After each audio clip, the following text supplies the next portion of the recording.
Lee became very wealthy. He Greenwood, he's fabulous, and I want to thank him. He's been with us from the beginning. Great guy, great talent. And Pennsylvania, you are really rocking. You got the big ones here. And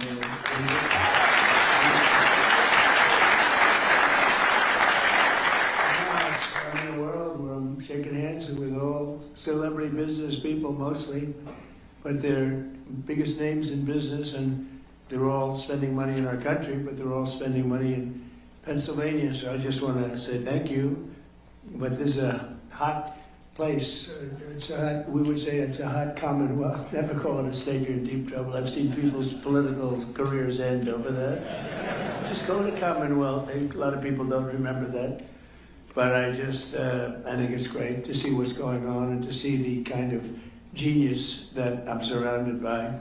All of the people that I met backstage, but it's pure genius. I want to thank Senator David McCormick for organizing this extraordinary event, and I came to another one with you about a year ago, and that was a monster, but it wasn't like this one. This is even beyond. I was on energy, and it was very impressive, but this is something crazy what's going on. Outstanding work on behalf of the incredible people of Pennsylvania. You know, he followed me along the campaign trail, and he had a tough race. It was a tough race. A lot of people wouldn't have had the courage to do it. It takes guts to run for office. People don't know that. Only the people that never get there know it. But the fact that you did what you did it once, and you did it really well, but things didn't work out, and you did it a second time against actually a much tougher opponent, and it wasn't even close. So I think he's a great guy. Great, spectacular guy with a great effort.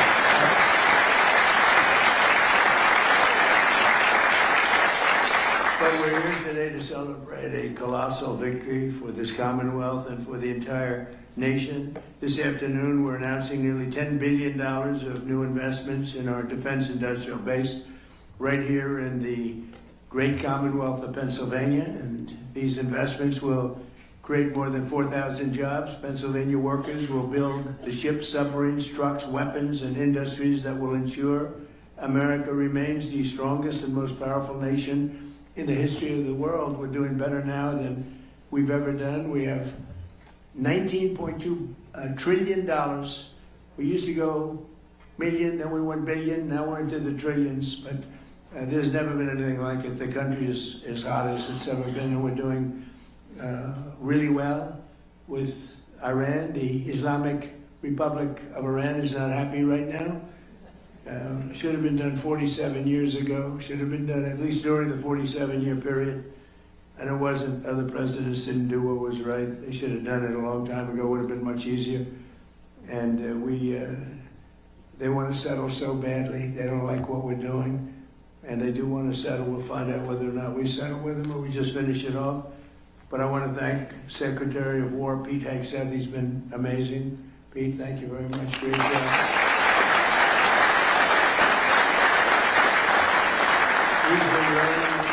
He used to do interviews. All he wanted to talk about is war. Sir, would you give a pardon to 19 soldiers? Why? Well, they killed a lot of people. They were trained to kill, and that's what they did. And I pardoned a lot of people. But they've all been well behaved, right? Okay, good. Otherwise, it'll be a big story. Trump shouldn't have let him go. But I'm blaming you, Pete, okay? But he was very successful, actually, on television. I think he probably hated it because he can't love anything more than what he's doing right now, and he's doing it incredibly well. So, great job, Pete. Appreciate it. Small Business Administrator Kelly Loeffler. Kelly, how are you doing? Thank you very much. He's great. Secretary of the Army, Dan Driscoll, who's really out there with that beautiful smile. With that beautiful smile, he's actually a killer. Look at that beautiful, nice face, everything's so happy. He's a killer, would you believe it? Those are the best kinds, actually. Commanding General of the Army, Trevor Bredenkamp. Trevor, thank you very much. And a couple of warriors in a different way, but they are great. Scott Perry and John Joyce, congressmen, and they are fantastic, and they've been my friends for a long time. Where are you? been my friends for a long time. They're tough cookies, and they want what's right for the country. Thanks as well to your amazing state treasurer, Stacey Garrity, who is running for governor, and I'm telling you, this guy Shapiro is totally overrated. I watched him the other night doing a speech, and he does not have what it takes. Maybe he'll win, and he's expected to win, but I hear things about Stacey, and I'm hearing some poll numbers that are very good, but Shapiro is, he doesn't have what it takes. Now, people think that's a horrible statement to make, but that's the way politics is. That's the way it is. I tell the truth. Attorney General David Sunday. David, thank you very much. Great job. And very probably the most important person in the room is Senator McCormick's wife, Dina. I mean, I know Dina. Dina works for me for 4 years. She works for me. I know her almost as well as David. Hopefully not quite as well. But Dina has been, she's been amazing, and she's gotten a very nice position as the president of Meta, working with a very good guy. So a lot of good people, but one in particular, so good luck, and doing a fantastic job, thank you. She was great. She worked in the administration first term, and she was fantastic. We also have a big name, a very big name, a very brilliant name, somebody who's done, I guess, in the history, I'll make enemies when I say this, but I shouldn't because I think it's true. Jamie Dimon is maybe the greatest banker in this country in many, many decades. CEO of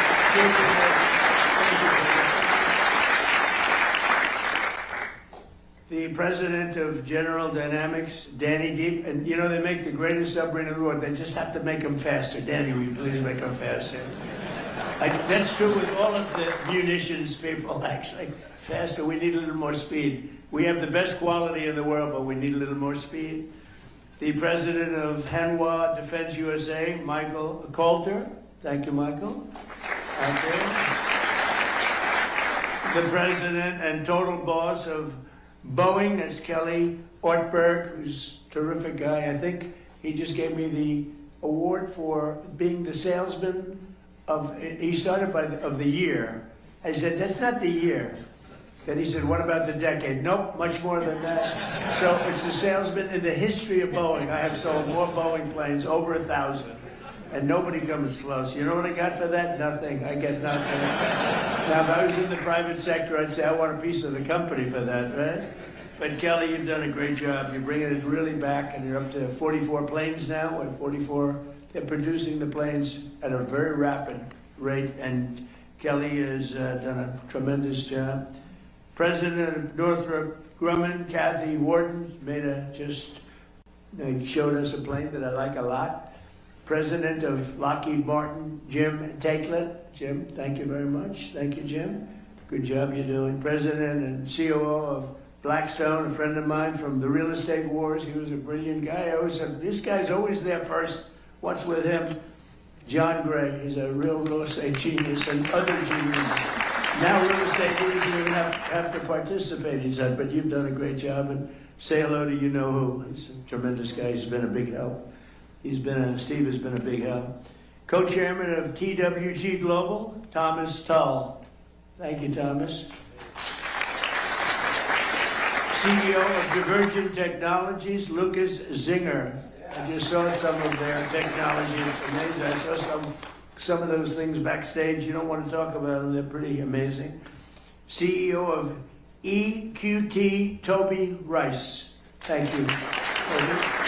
President of North America's Building Trades Unions is the most powerful man in the room. It's Dina for the women, and it's this guy for the men. Sean McGarvey. Thanks. Thanks, man. Sean McGarvey. Good guy, too. And the founder of Valor Equity Partners, Antonio Gracious, and he's somebody highly respected by everybody, including my family, my kids, and also helped us tremendously working at the early stages of the administration with cost, because we inherited a cost mess, and he was fantastic, and I want to thank him, and Elon too. Elon did a fantastic job. This year we're celebrating the 250th anniversary of American freedom, and no state has been more central to protecting that freedom than the Commonwealth of Pennsylvania. Pennsylvania is where America declared its independence, where George Washington crossed the Delaware, where the Union was saved by the heroes of Gettysburg. What a war that was when you read about it. And where Pennsylvania workers poured the iron and steel that won 2 world wars and won lots of other things in addition. With today's announcement, Pennsylvania will play a key role in building the arsenal of freedom to defend our nation in the modern world. We have things happening in this state. I think really people don't know what's happening in Pennsylvania. People aren't really, literally they're not able to even fathom what's going on. I'm just sitting back there, I thought I was very well aware of it, and then I'm meeting people, very well-known people, and they're saying what they're doing here. We got to get the word out a little bit, because this is very much of a miracle, very much of a miracle. Highly respected people. The talent and innovation in this room will keep America safe for many years to come.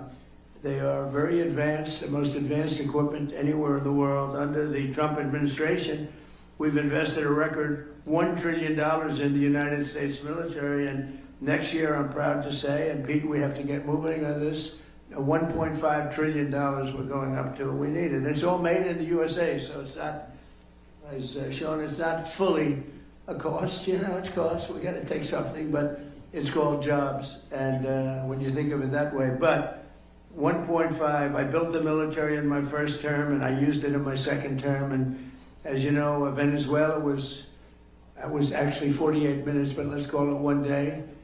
And we paid for the cost of that war 50 times over, more than 50 times over already. And they've been great, the people from Venezuela. The leadership has been fantastic, and we're working with them, and the big oil companies are moving in. They've made more money for themselves in the last few months than they made in the history of the country.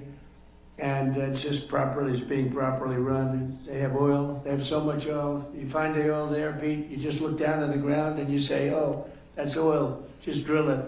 There's very few places that have anything like that. But we have a great relationship with the leadership. We work with them very closely, and we're bringing all the big American companies in, and it's been very much of a miracle. Millions and millions of barrels a day.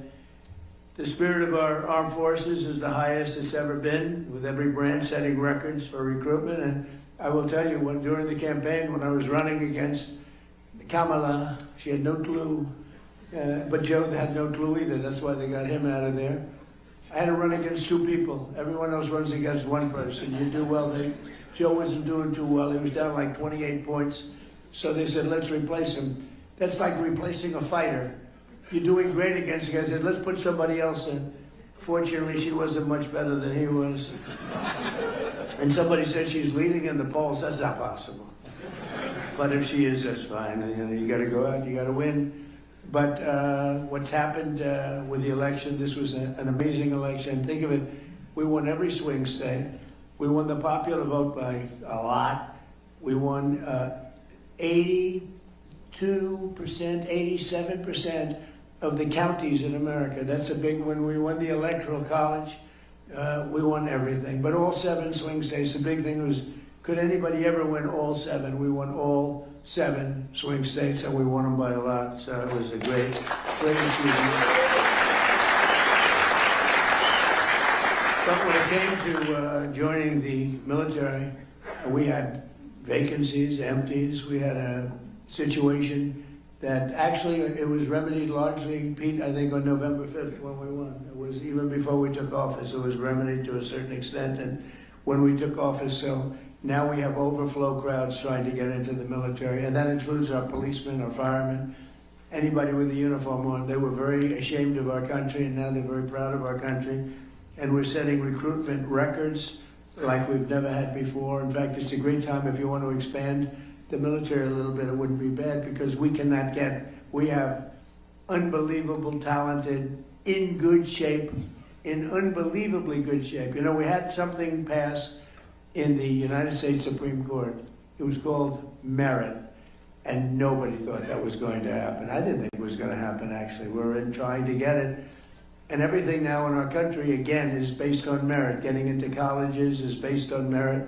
When you have somebody with great boards, great marks, all A pluses and A's and the highest board marks, and then doesn't get it because somebody with far less capability gets in. It's nasty, but it's, our country was built on greatness, and it was based on success, it was based on merit.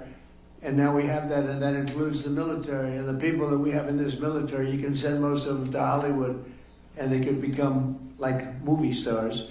They are unbelievable, and you saw that in Venezuela. I met them backstage, and these are people that are, it's a whole different ballgame. So I just want to thank everybody. That was a decision, that was a tough decision to make, and it took courage to make that decision. Nobody thought that was going to be made, but they gave us back our beautiful merit system, and now the best people get into the best positions, they get into the best schools, they get into the military.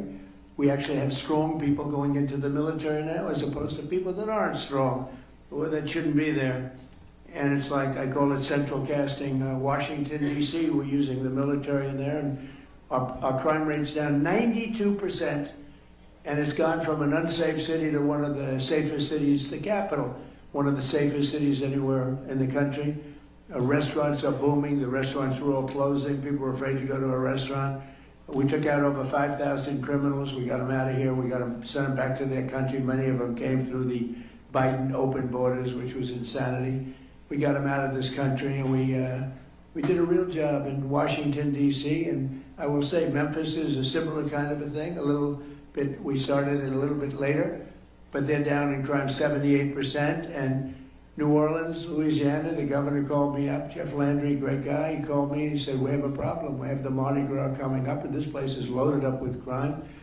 And we sent in the National Guard and others, and it was the safest that is on record, the safest Mardi Gras on record. They've never had anything like it. He called me two days later, he said, I've never seen anything like it. It's a terrible expression. He said nobody was killed. Well, that doesn't sound so good to say, frankly, in one way, but in another way, many people would be killed during Mardi Gras consistently, and now it was the safest they've had, he said, in 67 years, so it's pretty good. But we're going out for the 1.5 trillion this year, and I think we're going to be able to get it. And we're going to get it because we have so much money coming in. The tariffs have made this country so rich, and they've made this country so competitive. In order to not pay tariffs, people are coming out and they're leaving Mexico, and they're leaving, in fact, it was just announced that Toyota is leaving Mexico. Toyota is going to build one of the largest plants in the world, car plants in the world, in Texas. But many, many companies, they left us and they went to Mexico, Canada, Japan, Germany. They went all over the place, South Korea. They're all pouring back. The car plants, the AI plants are all coming back. If they don't, they have to pay taxes. The chips, we had this ridiculous CHIPS Act where you give billions of dollars to a company and they didn't even know what the hell to do with it. You give them billions of dollars, they say they're going to build. Nobody knew what to do with it. And of course the standards were so high. If you weren't transgender, as an example, you didn't qualify. So they get the money, they'd hire, they look all over for transgender people to run the company, large portions. They couldn't find them. They weren't into the chip making business, I guess, right? They had other things on their mind. But this was the Biden fools, those idiots that almost destroyed our country. But we're also reasserting the fundamental truth: to be a strong nation, you must be a manufacturing nation, manufacturing jobs. When you see these plants start to open, so we're building now at a record that we've never even, I don't think any country's ever approached this record. Again, we have 19.2 trillion being invested, and there's never been anything like it. You go back years and years, and it's China had the record with $3 trillion, and we're at $19.2 trillion. There's never been anything like it. These are going to be starting to open in 6 or 7 months. I mean, it's unfair because, whoever the next president is going to be sitting up here someday and say, what a great job I did. What a great job. I did the greatest job, Jamie. He's going to be talking about what a brilliant president he is. And I'll be home and I'll be saying, that son of a gun. Because we did the job. We did the job. And we're clearing every obstacle to building the defense industrial base. And so many people, I was shaking hands backstage, they just came up and they said, we couldn't even function 2 years ago in this country. We couldn't get anything built. We couldn't get approvals. We couldn't do anything. And now we cannot imagine the change. They said 5 or 6 of the people building defense-oriented things. They said, we have no idea how this has happened to this extent. He said, we look forward to going to work. We get our approvals fast. We came up with a concept like on AI and other things that are big. Rather than going to our old, very old and fragile grid, we maintain it, but it's old and not up to date. It was let go by a lot of people that were in my position. They shouldn't have done that, but I came up with the idea to let them build their own power plant. So they're building their own power plant. So, people would complain about the grid, but actually they're giving their excess electricity back into the grid. It's a phenomenal thing, but they're coming up with power. They're doing their own, they're really becoming a utility. They're becoming, actually, in addition to AI, they're also becoming utility. And they're building some of the greatest power plants anyone has ever seen. We don't want wind because it's terrible, doesn't work. These countries that go to wind, you go to wind, you lose your way, you go out of business. Look at what's happening in the United Kingdom. Wind all over the place, doesn't work, too expensive. Everything's made in China. And remember, you have to replace them after 8 or 9 years. It's wonderful if they were there, but you got to replace them all the time because they wear out. The salt water kills them. It's ridiculous. And we have the oil and gas. We have a number of people back there with the nuclear. Nuclear is hot. It's become safe. And we got to keep it safe, but it's become safe. But we have tremendous new things happening. And some of these power plants that are being used for AI and other things that they're building are so far advanced from what you're used to. When you look at Con Edison, you look at the old companies, it's fine. They get the job done, but these are tremendous advancements that nobody would have ever come up with except for this group of seriously brilliant people. After decades of foreign countries ransacking Pennsylvania and all of our country, they ransacked our country and stealing our jobs, I imposed historic tariffs to protect the American copper, aluminum, steel, and many, many other projects like cars. And because of that, they're all coming back. This could have been done by a president if he knew you wouldn't have a Taiwan making 100% of the chips. I think by the time I leave, we'll have almost 50% of the chips being made in the United States, worldwide. They're moving here like you wouldn't believe it. With no investment. I'm not giving people billions of dollars. I'm not saying to some chip company, here's $30 billion, good luck in finding a site.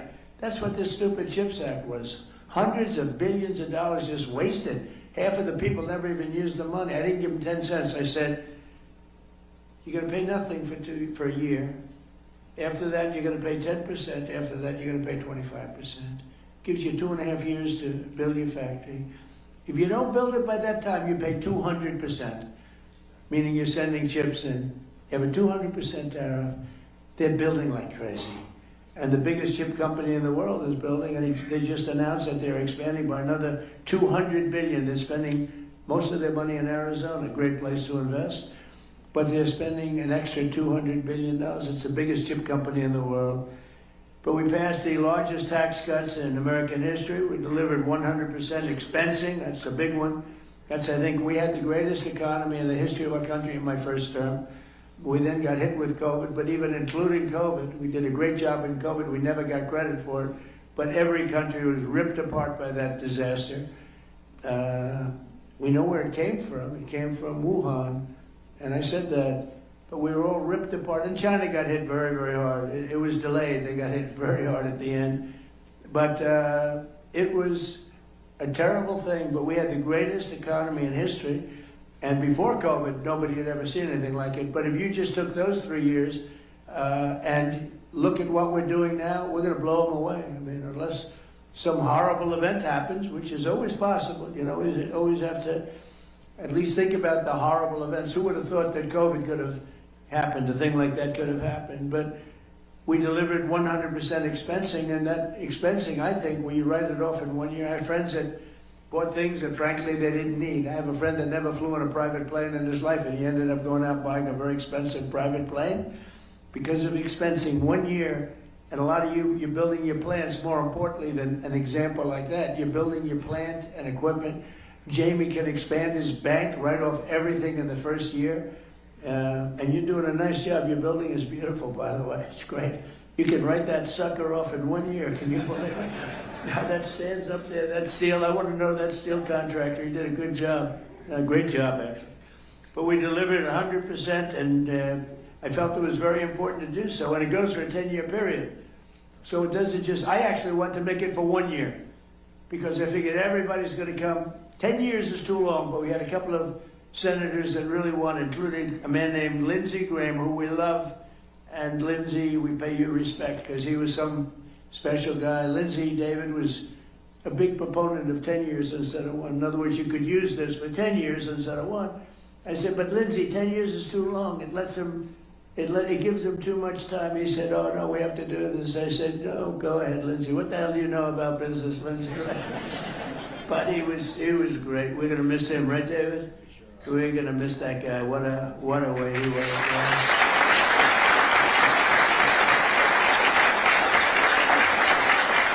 You know, he's a guy, I'm just thinking, he's a guy that some people you don't appreciate until they're not here, right? And you just saw all the quality that he had. He got things done. He could even deal with Democrats. If I needed a Democrat, I could go to Lindsey, and Lindsey would take him out and wine him and dine him and say, I got him for you, right? There aren't too many people could do that. David and I know it very well. But the expensing was so important. I think it's really what led to the tremendous success, because we had it in the first year and in the first administration. And I think that was what led to the single most important thing, I think, in terms of investment was the 1 year expensing. I think people were building, sometimes maybe they shouldn't have been, but they were building at levels, and then it caught up. We passed the largest regulation cuts in American history by far, and we unleashed American energy, including Pennsylvania oil, gas, and clean, beautiful coal. We're back in the coal business. We have so much technology and changes have been made in coal. And in the Trump administration, you're not allowed to use the word coal without preceding it by the words clean, beautiful, and Chris Wright, who you know so well, and Doug Burgum. They've been a fantastic team. And they were making a speech. And I said, nobody can say coal without preceding it with clean, beautiful. But this whole speech was on coal. And they kept saying, clean, beautiful coal, clean, beautiful coal. And I said, okay, it's enough. But it is. It's and look, I hate to say it, but it's what China uses. They're building now 58 massive coal plants. And, they're responsible for building the windmills. And I said, how many windmills are they building in terms of using on their land? John, I want to know, if you see any, let us know. They got coal plants all over the place, but they build the windmills. But the only one they have that I know of is one that they want to use. They don't use it in terms of energy. They showed people, look how beautiful this is, as those poor suckers buy those windmills and lose their ass. But it's a terrible form of energy, most expensive form of energy. It's intermittent, doesn't work, and in my opinion, it kills the environment. It kills the birds, but it's visually, it's terrible. It's terrible. It's a terrible thing. And I'm proud to say that we have approved almost none. I think none, but we are. Everybody's under an order. No one. We don't want the windmills. We don't want them, and let somebody else use them. But everybody using them is in very big trouble. They're in energy trouble, because they don't work, and very expensive, most expensive form of energy, and they don't work. And I've been saying it for 4 or 5 years, and people still buy them.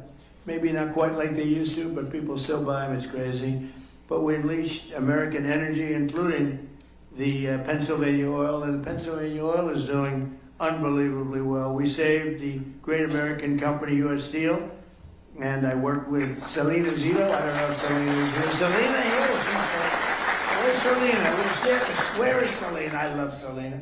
Where is she? She's queen of the Rust Belt. But you're no longer the Rust Belt. You're really the Money Belt. I have a new name. Selena, are you here? I'm here. Come on up here, Selena, will you? She's the queen.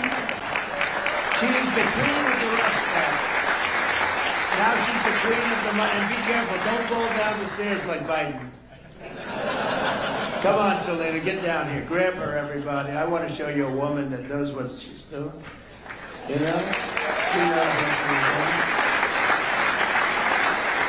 I had no idea she'd be here, but anything having to do with Pennsylvania, any of these great states, she's around. Selena, I want to thank you. You're really a talent. That's only because she writes so well about me. You know, if she wrote badly, I'd say, get her the hell out of here. Selena, thank you, honey, very much. We appreciate it. Really amazing. Thank you. You know, she loved this area. She loved the people, and she saw it going to hell. And she knew more about it than anybody else. And she also knew it had more potential because of the people. And she would write about it like nobody would believe it. She's one of the top writers in the country. And I hate to say this, she writes for the Washington Post, but she's one of her many outlets. I hate to mention that, but she's done a phenomenal job of explaining what's going on. And she really just believed in the area, but she believed in the people of the area. They're incredible. You're going to find all of you geniuses that are building your plants. You got the best people in the world working here. So just to finish up, we did more in terms of regulation cuts by 5 times, 6 times, and even in some cases, depending on the way you look at it, 7 times than any other president. We delivered no tax on tips, no tax on overtime, and no tax on Social Security. And we're building a beautiful military complex and a ballroom combination at the White House, and they were working on Saturday and Sunday, partially Sunday. And I went and visited a couple of hundred men that were working round the clock. It was Saturday night, late, very late, 11 o'clock in the evening. And I said, you're so lucky I'm president because there's no tax on overtime. Think of it. They're making a lot of money, and there's no tax on overtime. But there's no tax on tips, no tax on Social Security. And that's been good. And the other thing we did, which seems simple but never done before, when you buy an automobile, some people have to pay and they have to go and borrow money from a bank. You're allowed to deduct the interest payment from your income taxes, and that's a big deal. But only if the car is made in America. So that's been great. So all of these things have added up to a level that we're booming. The country is booming, and we'll have Iran defeated soon. They'll be defeated very soon.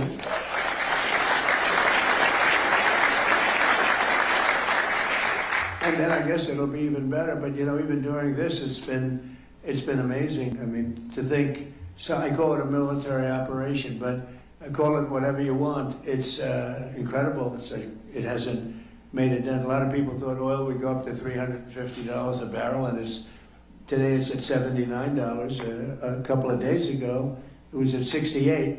It went up a little bit because I had to take tough action because they did not obey what they're supposed to obey. I mean, they just didn't do it. So we took a little action, but it'll all, when that settles down, I think you're going to have $55 oil, which is all great for what you're doing, maybe less than that. But this year alone, we've added 18,000 new manufacturing jobs, and that number could go up by 10 and 15 times as these factories begin to open, including, remember Obama used to say, you'll never have another manufacturing job in the United States. Can you imagine? And these are the best jobs. These are the highest paying jobs. They're the best jobs. He used to say it all the time. People would say, oh, that's so bad you talk about him that way, but he did a bad job. And he was very bad on Iran because he basically gave them the money. He made what a horrible deal. He went away from Israel and he went to Iran. And that's part of the reason that we're stuck with this whole situation. But including more than 3,000 new manufacturing jobs right here in the Commonwealth, and the number will go up many times that over the next couple of years. And less than 2 years ago, we were a dead country. I say it all the time. King of Saudi Arabia told me, I was with him 2 years ago, he said, you know, it's amazing. Just a little while ago, you were a dead country, and now you're the hottest country anywhere in the world. I just got back from NATO.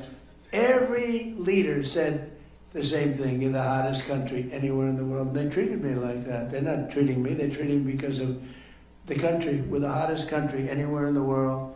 And a year ago, 2 years ago, we were a dead country. It was an embarrassment. So now, with all of that being said, just yesterday it was announced that inflation saw the largest monthly decline in 6 years. Can you imagine that? 6 years. We inherited the highest inflation in the history of our country, and it was really amazing. You know, we inherited it, and then I had my first news conference the day after I took office, and they said, affordability, affordability. They go, that's a fake word that they use. They caused the affordability problem. It's called high prices. They came up with this word. They're good at coming up with words, but we came up with a good word too. They're Democrats, dumb. You take the B out. Most people don't know that dumb has a B, okay? But the U replaces the E, and you have a Democrat, and I just don't understand because their policy is so dumb, what they've done to this country and what they will do to the country. If we don't win the midterms and win the election, everything that I'm talking about, you can just write it off because it'll revert back to open borders, it'll revert back to ridiculous high interest rates. And again, we should have the lowest interest rate of any country anywhere in the world because we make them all sing.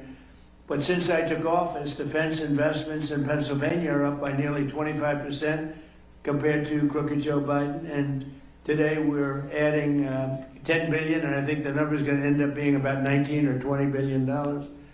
And we'll be building 2 massive national security multi-mission vessels at the beautiful and historic Philadelphia shipyard. I met all the guys doing this, worth up to $1.5 billion, and it's a purchase of lots of vessels. We're going to have a lot of vessels being made there.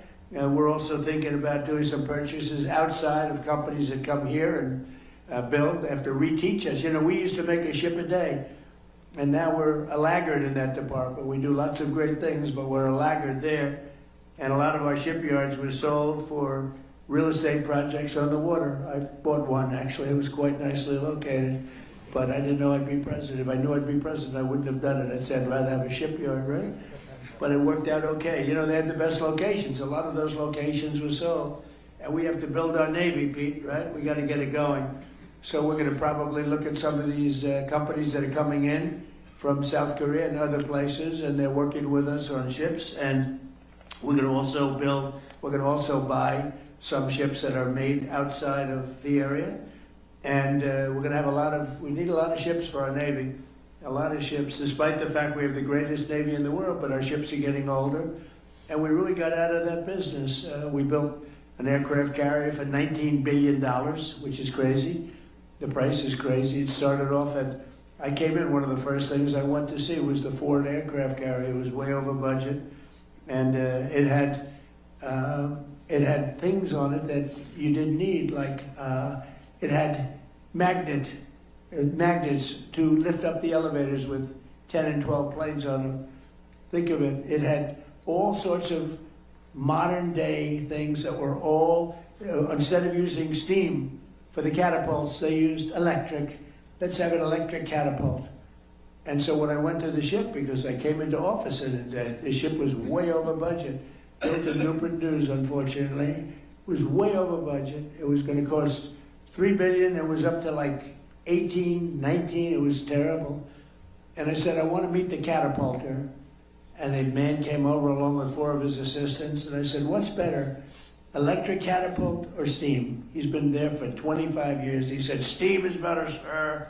We can fix it with a hammer and a blowtorch. When the electric goes bad, I have to send to MIT to get geniuses over here. I said, steam is better. Yes, sir, it's better. So why did they do electric? Because you can have the catapult go like this, but you can't put planes on it, sir. It takes you 39 seconds. By the time the 39 seconds is up, you have a full head of steam. And I love breathing that steam, sir. That's the cleanest air you've ever seen. But I said, so you're saying we spend billions of dollars extra to build electric catapults instead of using... And I said, what else do you hear? He said, the elevators are no good, sir. They're lifted up by magnets. So here's my deal. I said, when Caterpillar tractor, and I watch more tractors than any human being on earth, rip rock, right through rock. It's all hydraulic. So I said, when Caterpillar goes into the business of using magnets to lift up their little blades, when they go in and when they go away from hydraulic, I'll tell you what, I'm going to do something. I'm going to start using magnets, but we don't want to use them. So we're not letting Pete, We're not letting any more ships be built with the ridiculous billions of dollars more they spent on electric catapults, and they're not good. They're not nearly as good, too complex. And by the way, we had to call the ship in twice because their catapults didn't work, and I predicted that was true. And the same thing with the magnetic elevators. We want them to be made hydraulic, which it can be hit by lightning, it can be hit by anything. When a little water touches the magnets, it doesn't work anymore. You're in the Atlantic Ocean with waves that are 60 feet high, and the Pacific Ocean with waves that are 70 feet high, and they're talking about magnets. It makes you want to get sick. I actually called in the architect of the ship, and I said, "Have you designed a ship before?" "Well, I haven't spent a lot of time on that, sir." "No." Even the cab, the tower, they have it in the back instead of in the middle. It's supposed to be in the middle where you have more room. I said, "Why'd you move there?" "Well, we thought it was very good." "Why did you do it? And why is the ammunition under where the admiral is, the tower?" "They have the tower, and they have the ammunition under the tower." I say, if I'm the enemy, I know where I'm aiming. These people, and the thing costs like $20 billion. It's ridiculous. All right, so we're changing all of that, right, Peter? You'll be fired so fast if you don't.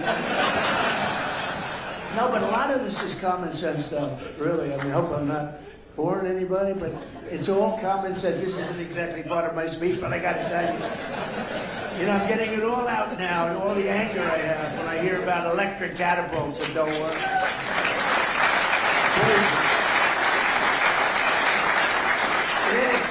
But, okay, I hate to mention this name now because they're a little slower than we want, but that's okay. General Dynamics will invest $2.5 billion in Rhodes Industries to build Navy submarines. They make the greatest submarine in the world. We're 10 years advanced over probably Russia is number 2. We have to make them faster. That's the only thing. We need submarines.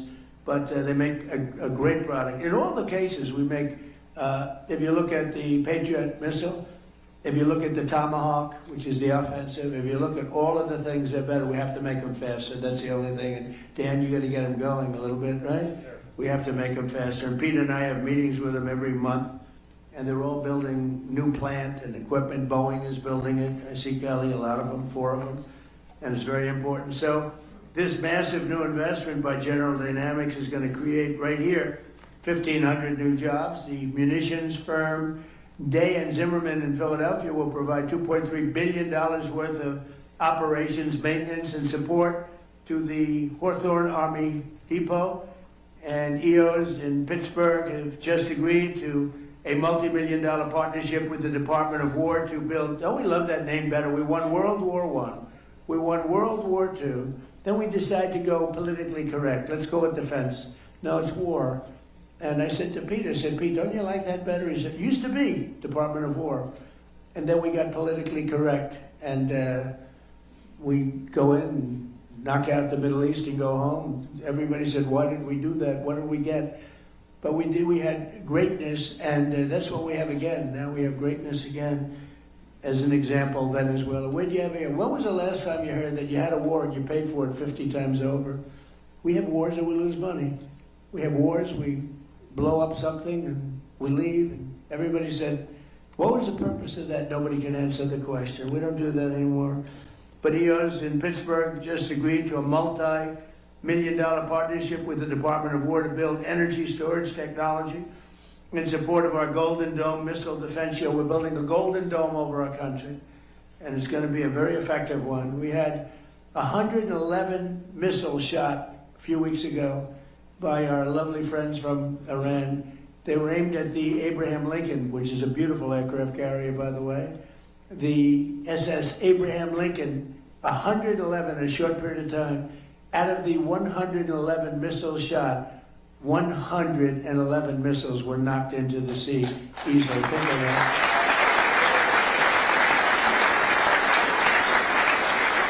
And I called the captain of the ship. He wasn't even sweating. Oh, you got Jamie Dimon would be sweating that. You wouldn't like that.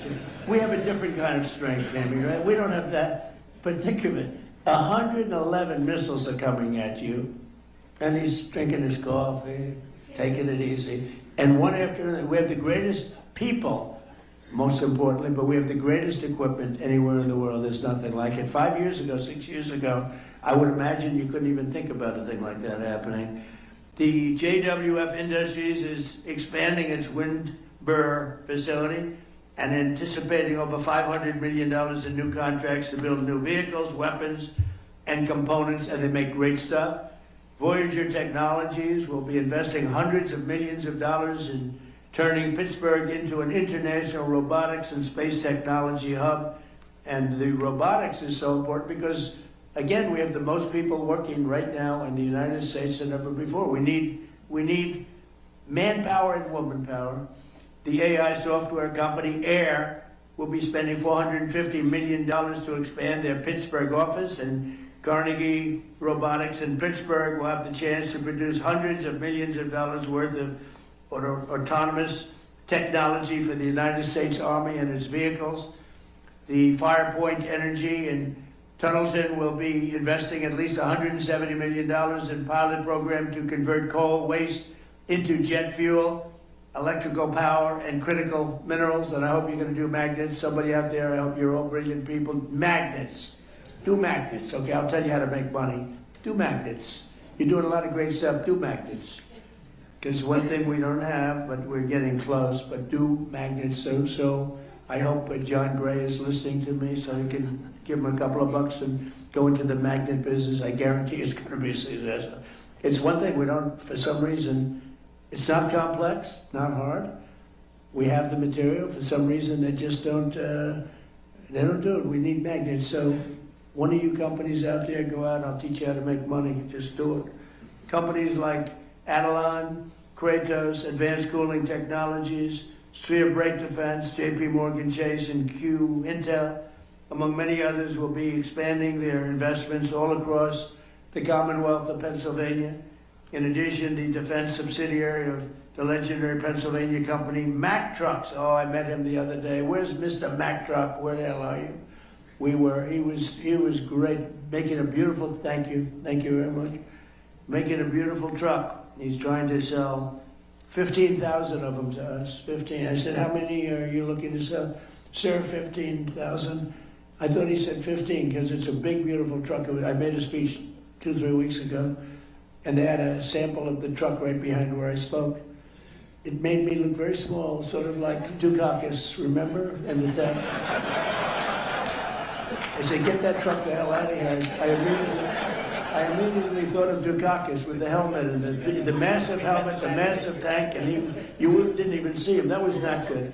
He went down 20 points after that. So I said, get that truck out. But the truck was amazing, actually. But I said, how many? He said 15,000. I thought he said 15. So I said, he's going to sell 15. That's a lot of trucks. He said, no, actually 15,000, sir. So, but it's a beautiful truck, and I think he's got a good shot at doing it. And he'll be building the $222 million worth of powerful new vehicles for our military already in a different truck. And Mack Truck is doing really well, and they've been great. And because we're here in Pennsylvania, where State Trooper Michael Farah was killed just 2 weeks ago by an illegal alien operating a semi-truck on a commercial driver's license, which he should never have had. He was here illegally, came in through Biden. Today I'm making one more important announcement. My administration will soon take historic action to get illegal alien truck drivers who are just killing a lot of people. They can't read signs. Many of them are on drugs or alcohol, and they shouldn't be driving these things. And they came in totally illegally, and we don't want them, but they are driving all over American roadways, and we're going to replace them with proud American veterans. And we're going to take our veterans, we're going to teach them a lot about driving trucks, and in many cases they know. We're going to say any American who's driven a heavy truck for our military will automatically be eligible for a commercial driver's license. So we're going to get them taken care of. And the radical left is very much opposed to that, but it doesn't matter what they want because we're the ones that are running it. And just to finish, I want to thank our great Speaker of the House, Mike Johnson. He's fantastic, that man. And the House Budget Chairman, Jody Arrington, for launching an effort to get the Save America Act passed, including voter, I mean, it's so basic, voter photo ID, identification, proof of citizenship, and hopefully no corrupt mail-in ballots. We'll have exceptions for the military, we'll have exceptions for disability, for people that are not feeling well, or for people that are on vacation or anything. We're going to make it very easy. But the mail-in ballots, you see what happens in California. The vote still isn't counted. Can you believe it? It's like, what, 6 weeks? The vote still isn't counted. But the kid really, he was Spencer Pratt. I don't know Spencer Pratt. He came to the White House and saw me. But Spencer Pratt was an automatic lock, and he didn't make it. There was a little thing, Dina, they said, well, Spencer's falling behind a woman that nobody ever heard of. He's falling behind. No, it's very corrupt. And they were going to do that to Steve Hilton, too. And I had the U.S. attorney, did a great job. He started an investigation. They said, Steve Hilton is starting to fall badly behind. And I said, that doesn't mean falling behind. That means cheating's going on. This is 2 weeks after the election. So I got the U.S. attorney involved. And like 20 minutes after they made that statement, they said, Steve Hilton just made the runoff. These are crooked people. These are crooked people. The whole thing is terrible. But along with our incredible farmers and funding for our troops, so we're getting a tremendous amount of funding for our farmers, and we take care of our troops. We got them a great pay raise.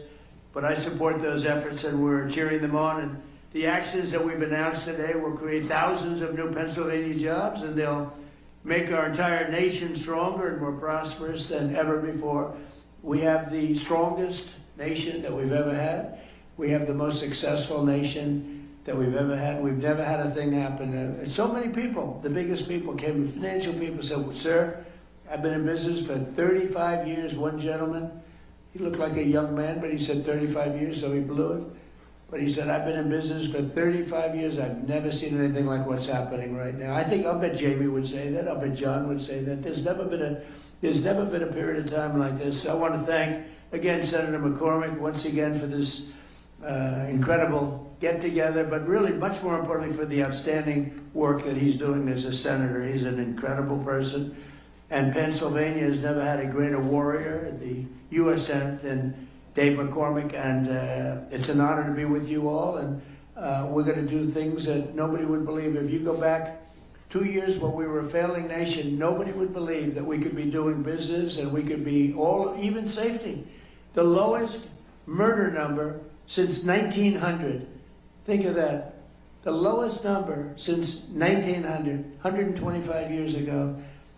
Nobody would believe we have the lowest crime numbers, despite the fact that millions and millions of people came into our country illegally, and many of them were, they're gone now, but many of them were from prisons, they were drug addicts, they were from mental institutions. We have the lowest crime numbers we've had in decades, and the lowest murder number in 125 years. So it's really been amazing. And David, I'll give it to you. I'll turn it out, but it's just an honor. I'm with so many people that I respect so much. I don't know all of you. I know many of you through reputation, through reading, but you're an amazing group of people, and you really are making our country great. Thank you very much. Thank you, Mr. President.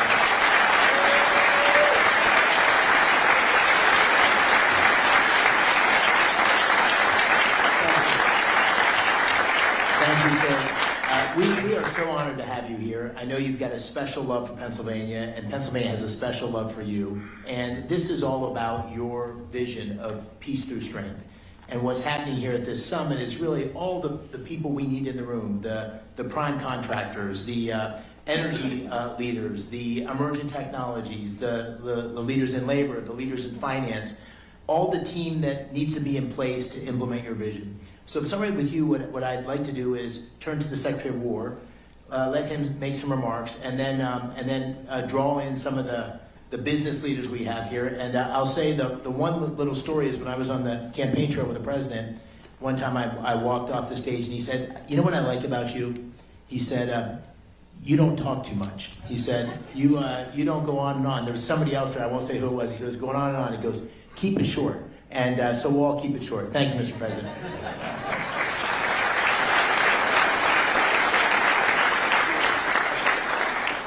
Senator, that was a good warning and a good reminder. Mr. President, it is true to say that there has never been a moment like this or a stage like this where innovators, prime contractors, private equity, titans of industry, labor leaders, defense leaders have come together for this type of moment. There's never been a moment like this where the aperture has opened up inside the Department of Defense for defense and the second word, innovation. Your demand of me as a business leader and a builder is that we move at the speed of business and competition and speed and scale. And that's what these folks have funded and founded in their companies. But our bureaucracy was built to keep most of you out.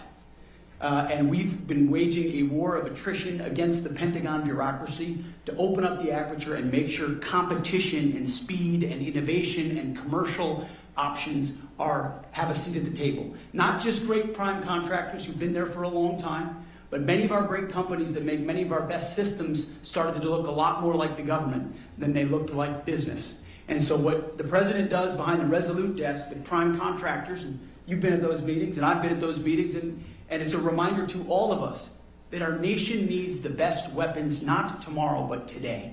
And we need these companies not just adding an extra shift to the factory, but investing in another plant and another plant and another manufacturing line, which is what's happening here in Pennsylvania and all around the country. So when you talk about the arsenal of freedom, this is only something that a builder-in-chief could unleash, and you're doing it, sir, on American manufacturing and our industrial base across the country in energy. But in defense specifically, this is a generational investment in the future of our warfighting capabilities that our country has not seen since Ronald Reagan, and this one is bigger. Because what Joe Biden and previous administrations did to our military, you talk about a dead country. Well, we had a dead department, a Department of Defense, that was doing things the old way, sending the same money in the wrong direction, red tape, and monopolizing certain platforms. And you said we won't do it anymore, and the American warfighter requires that we change how we do these things. And we're going to hold the big guys accountable, which is what you do behind the Resolute desk with executive orders and no stock buybacks and no more delays. And we demand that you build new plants. And then we're also going to make sure the new runners, the fast runners, the young guys, the companies, the tech companies, our best innovators have the ability to get into the Defense Department. You shouldn't have to sue your way in to the Department of War, which is what companies in the past have had to do in order to compete.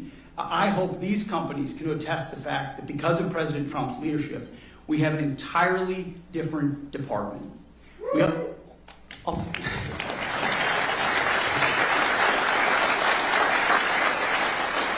And it's important because we're at an entirely different moment. Not only do we have near-peer adversaries with historic military buildups, but we're at a step-change moment. AI and frontier models, autonomy, quantum, space, hypersonics, you name it. If you're ahead now and you get ahead of the game, you're going to be way ahead. If you fall behind now, you fall even further behind. The have-nots and the haves, that gap is widening. President Trump sees the moment and is investing in it in our department, but across government to make sure the 21st century is an American century. But he's demanding that we do it differently. We do it in a fiscally responsible way. We audit our department. We ensure that the money that we ask for is well spent. So we've got a different department, a different moment, and thank God we have a different president who rebuilt the military once. He's doing it again and is willing to make a historic investment, $1.5 trillion investment in the War Department to ensure that we outcompete, without question, every other nation on planet Earth, so that things like Venezuela can continue to be done to reestablish deterrence around the world, but that next midnight hammer that's required 10, 20 years down the road is because of the F-47 and the B-21 and the autonomy and the carriers that this president will build because of this historic investment. The Golden Dome that protects our country, the AI that allows us to target faster. This investment will fundamentally change the battlefield, keep the American people safe now and into the future, and it would not happen with Donald Trump. Mr. President, thank you very much.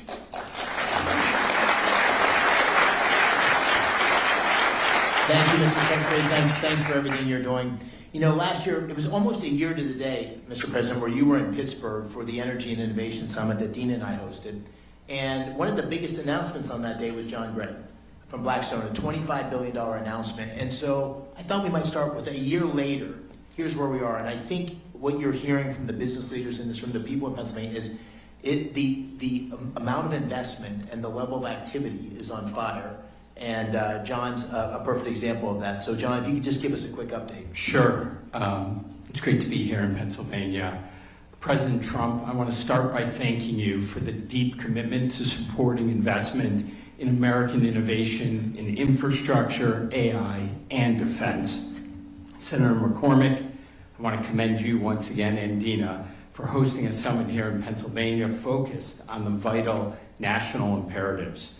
We were together a year ago in Pittsburgh. We announced that $25 billion in digital and energy infrastructure. We said we'd do it over a decade. Since then, we've acquired multiple data center sites. We've made enormous progress in our joint venture with local utility PPL, and we're proud to report that we're on track to invest over $40 billion and do it in 5 years.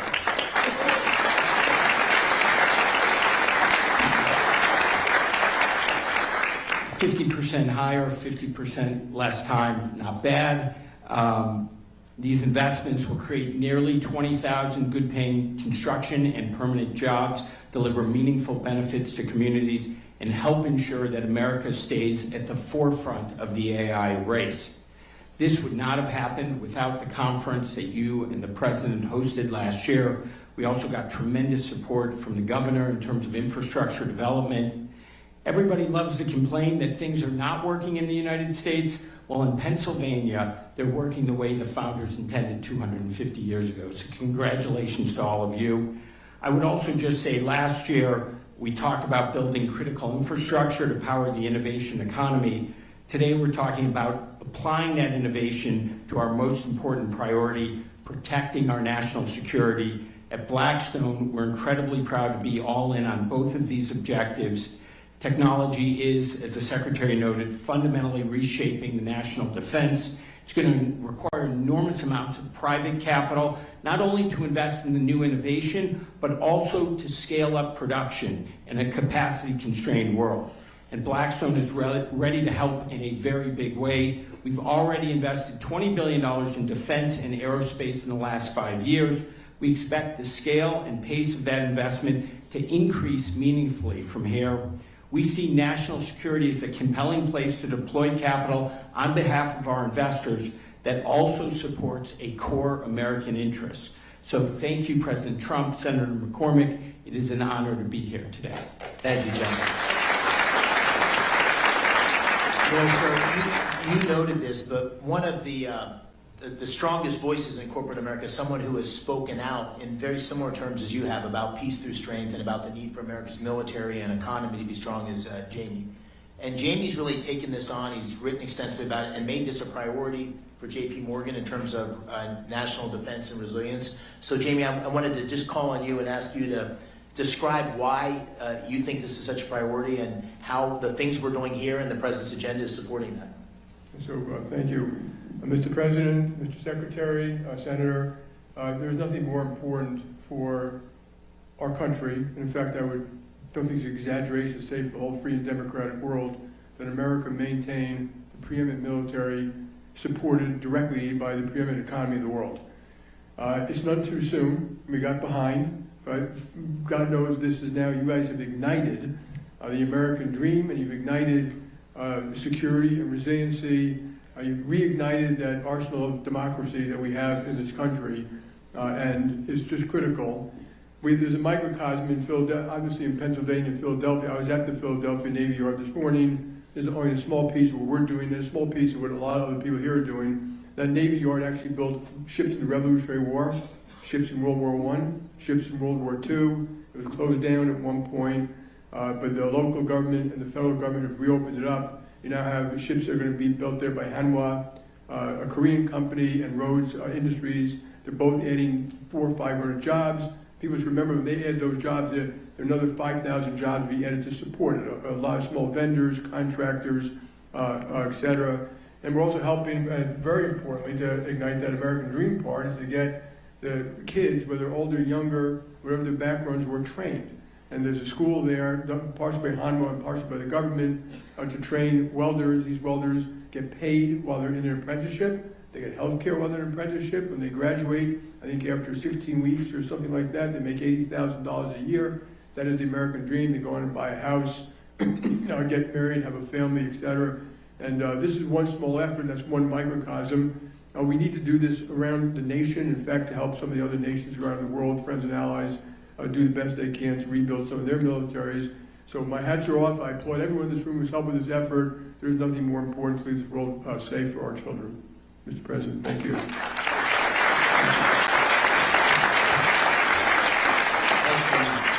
I know you know Jim Takelet well from Lockheed. A small fun fact, so when Lieutenant McCormick got on the plane to deploy for the Gulf War, Captain Takelet was the pilot of the plane out of Pope Air Force Base in North Carolina. And so we've known each other, I guess we got to know each other the last decade or so.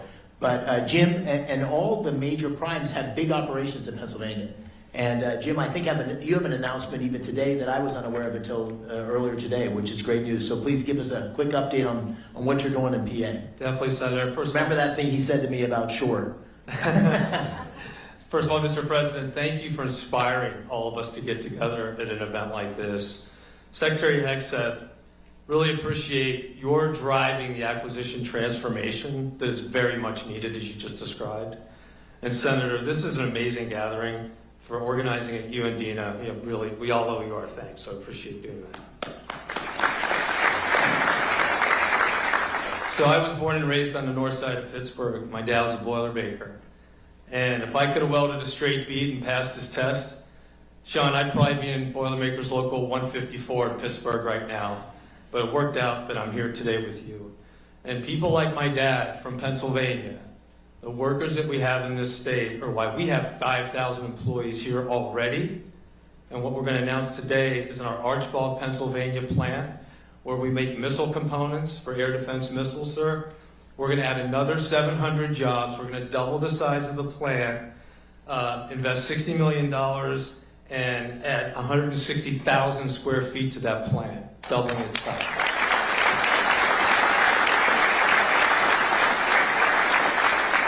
And that's on top of $300 million we just completed investing in our Valley Forge operation, which does strategic missile reentry, among other things. And you know, Mr. President, that we're going to invest upwards of $9 billion in the next 3 years at 20 different sites. Looking forward to showing you some of those plans when you have time. And we are going to continue to build with you and with the Secretary the arsenal of democracy, and Pennsylvania will be ground zero for that effort. Thanks, Senator. Thank you. And just real quickly, I'll keep this going. Danny Deep from General Dynamics. Danny is the president, and I had a chance to tour that 155 facility in Scranton, and you've got assets across Pennsylvania, another huge employer. Just give us a quick update on what's going on in Pennsylvania and how you see the future expanding based on what's the president's policies that have been put in place. Thank you, Senator, Secretary, Mr. President. Thank you for your leadership here at home and abroad. It is inspiring. So here in Pennsylvania, when you talk about manufacturing muscle, this is really where we have a lot of muscle. 1,100 suppliers, 8 facilities around the Great Commonwealth. Over the last number of years, we've expanded artillery production by 4x, and over the next several years, we'll see it continue to grow. You mentioned Rhodes Industries in that $2.5 billion award. Let me give you a little bit on Rhodes Industries because it's a great story. This is a multi-generation company with family ownership, and they keep their promises. And now they have 10 years to look forward and add resources. Their workforce will increase by 5x, and they're expanding, and we're doing that all over the state with all of these 1,100 suppliers. And thank you for your leadership to do that, and we're committed to deliver Virginia class and Columbia, and that's what Rhodes is going to work on, and we don't make aircraft carriers.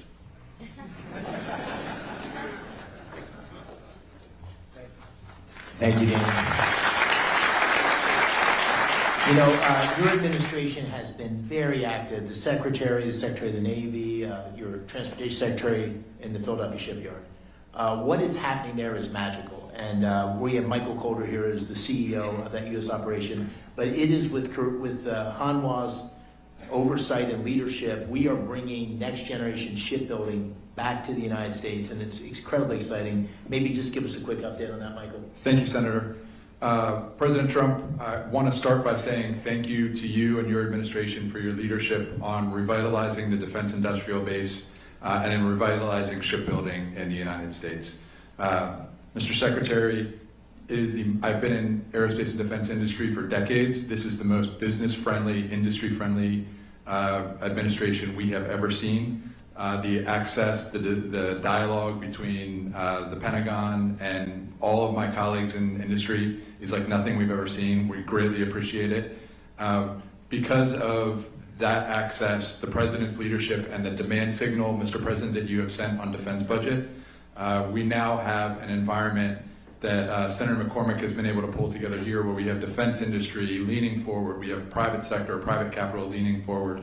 Mr. President, your leadership has led to all of that. We're very grateful for the opportunity to build the radar ships that you announced today. They will be a central part of the defending the homeland from the missile threats that you have also made a priority.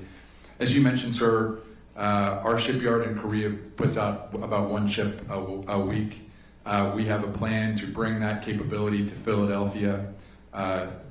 You know this better than anybody, Mr. President, but ships win battles, shipyards win wars. And we are going to recreate what has been great in Philadelphia. Philadelphia, home to the nation, home to the Navy, home to naval shipbuilding with the first frigate. It is going to be the home to make American shipbuilding great again, and we're very glad to be a part of that, sir. Thank you. Thank you, Michael. Was that right? One ship a year 2 years ago, and the goal was to get to 20 ships a year? Yes, sir. Think of it, 1 ship a year to 20 ships a year.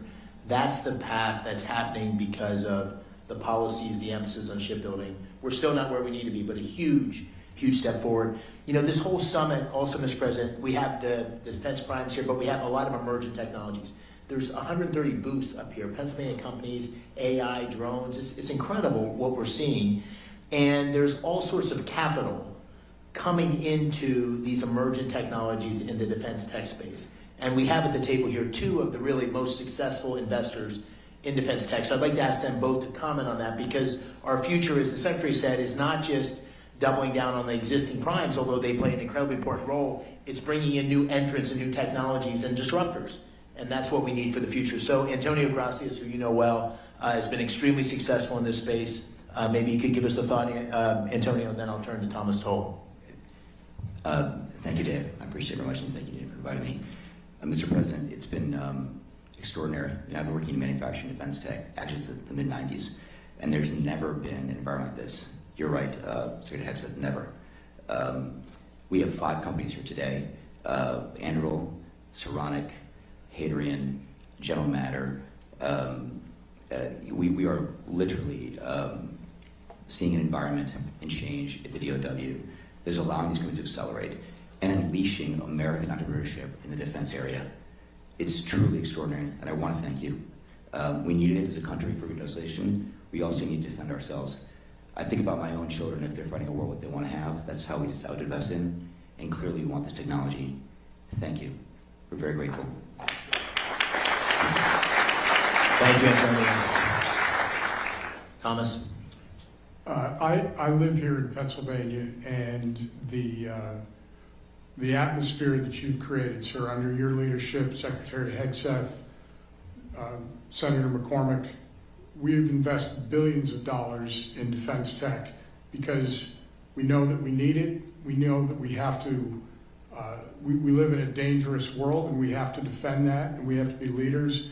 We've invested in companies like Gecko Robotics here in Pittsburgh, and without the change that you're causing, these things aren't possible. So I just want to say thank you very much, and it's going to make a massive difference for the next 20 years.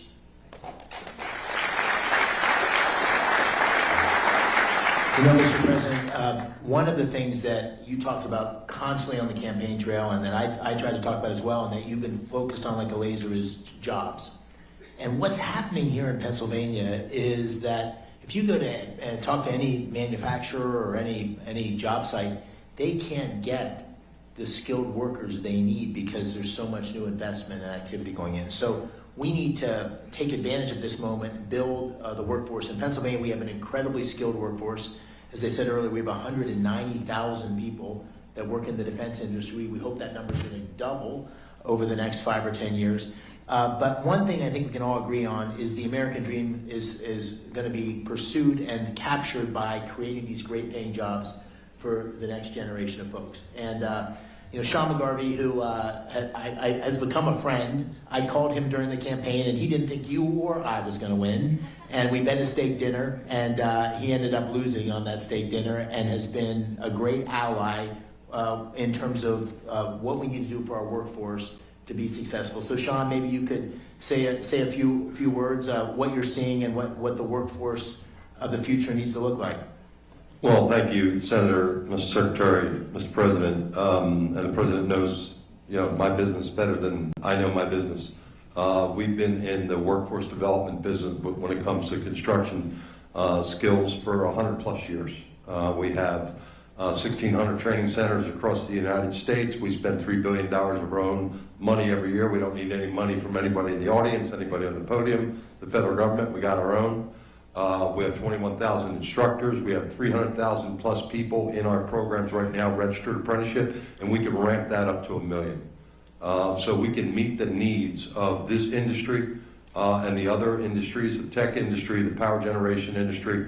But what we need is deals, and we need deals way further up the pipeline when other decisions are being made. Our members, have historically been just great patriots in this country, whether it was World War I, World War II, entering the Seabees to build the airstrips and the bases across the world. The Manhattan Project, building Oak Ridge, Savannah River, you name it, still working in those facilities today, all the way up to COVID.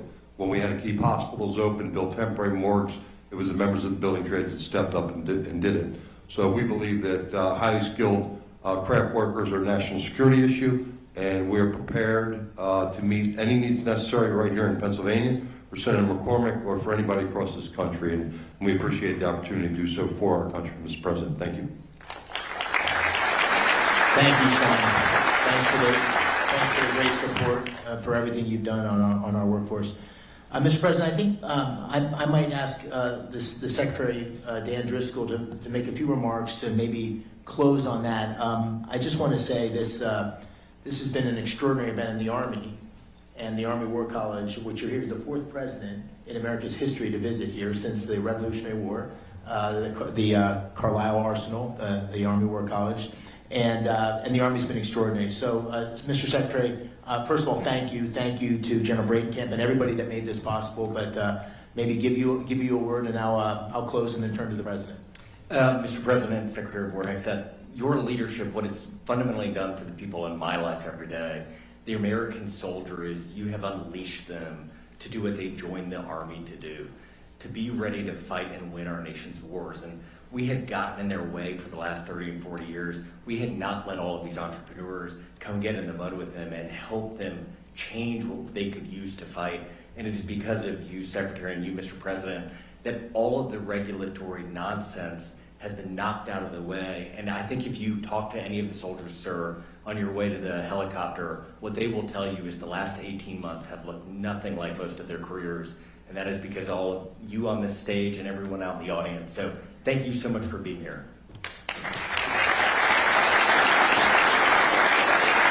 Mr. President, just let me close with the following remarks. I think we're in the middle of an enormous transformation in America that's being led as a result, or taking place as a result, of your leadership. The defense industrial base, making sure our military is ready to take on these many challenges we see, and evolves in a way that's able to ensure that we are going to remain the greatest military in the world. Under your leadership, that's happening. So thank you for that. On a personal note, I want to thank you for coming to Pennsylvania. I know it's hard with your amazing schedule, and you've done this twice. You did it last year, you did it this year. It is a catalyst for action. It's making huge things happen in Pennsylvania. Dean and I are so grateful that you're willing to do this for Pennsylvania and for our country. So thank you. We're eternally grateful, and we really appreciate your leadership.